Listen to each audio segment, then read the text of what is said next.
Запрошуємо до слова. Now the floor is given to Colonel Dmytro, Hutsulyak, Ministry of Defense of Ukraine spokesperson. Good afternoon, everyone. Now information about the events at the front line in the ATO zone during the last 24 hours in the territory of the Donetsk and Lugansk oblasts. Right at once, we would like to state that the last 24 hours in the ATO zone started with a cynical shelling with the use of heavy artillery by Russian occupation forces on the houses of peaceful residents of Zaitsevo. Also, during the last 24 hours, 45 shellings of our defense positions delivered by Russian occupation forces were recorded.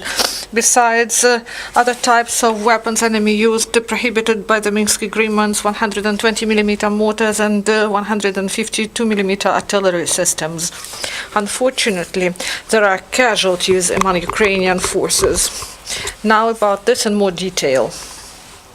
In the Lugansk sector, Ukrainian side of Joint Center for Control and Coordination of the Issues of Ceasefire recorded and documented a new fact of shelling by the militants of Russian occupation forces on facilities of civil infrastructure. This time, fire was delivered with the use of 152 and 122mm artillery systems, and this was used against Zaitsevo.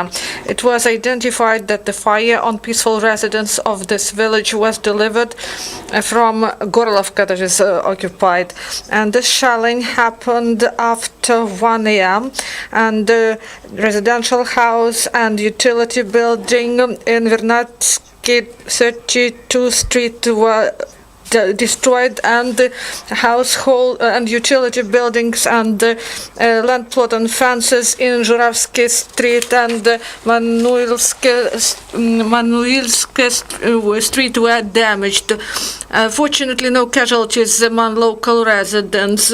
This information about this incident was provided to SMM-OSCE, and it is worth noting that a group of the observers of Ukrainian side of JCCC that arrived to Zaitsevo to document the crime of Russian occupation forces was fired at by the militants with small arms. No casualties among the members of the group.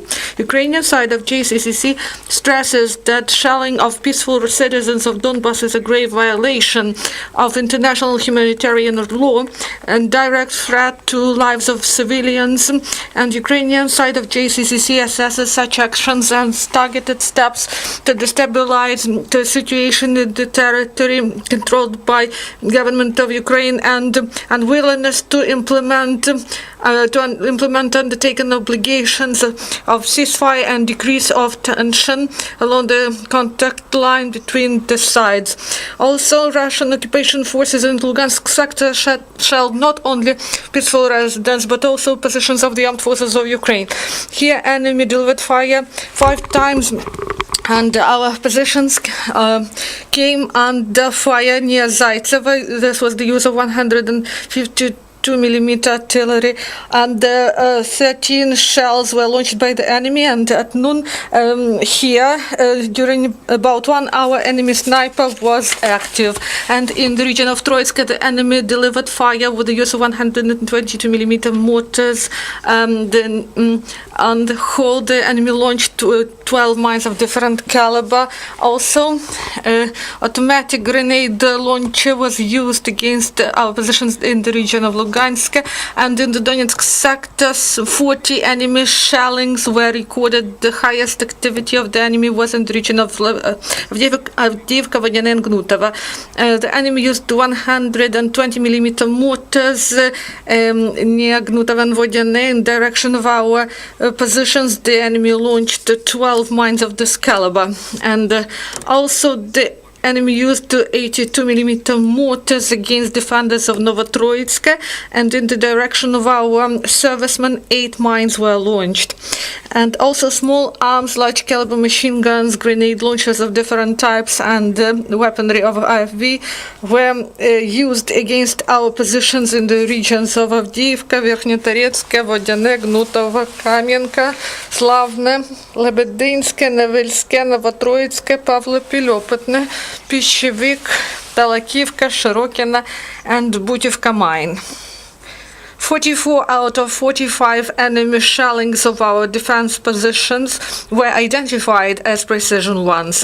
In order to preserve lives and health of military personnel of the armed forces of Ukraine, our defenders 22 times were forced to return fire using only weapons that are not prohibited by the Minsk agreements. Unfortunately, in the result of enemy shellings delivered by Russian occupation forces, one Ukrainian defender died. He was born in 1968. Our hearts go out to the relatives and close ones and combat comrades of our hero, with whom shoulder to shoulder he defended Ukraine from Russian armed aggression. May the memory of our hero live forever. Moreover, in the result of enemy shellings, 3 Ukrainian servicemen were injured. The health condition of one of them is assessed as heavy, and the condition of the others is of mid-severity. Now about other important news. As of today, 340 servicemen of the armed forces of Ukraine were sent for treatment and rehabilitation abroad. This information was provided during the press briefing by head of treatment and health improvement department of the main military and medical department, Major of Medical Service Viktor Pisanka. According to him, 20 countries of the world provided help and treatment and rehabilitation of our servicemen. Also, they actively cooperate with the Ministry of Defense. The Ministry of Defense of Ukraine actively cooperates with Ministry of Healthcare of Ukraine in line with agreement with National Academy of Medical Sciences of Ukraine.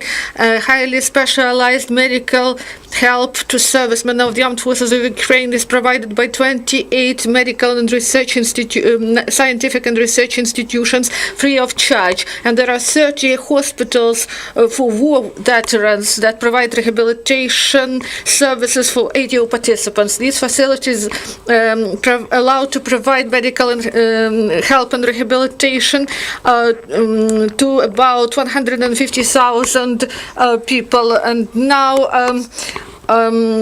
more than 30,000 participants of combat actions were provided with such help. To provide rehabilitation and health improvement, 5 centers of medical rehabilitation of the ministry provide the services, and the overall number of beds is 1,650.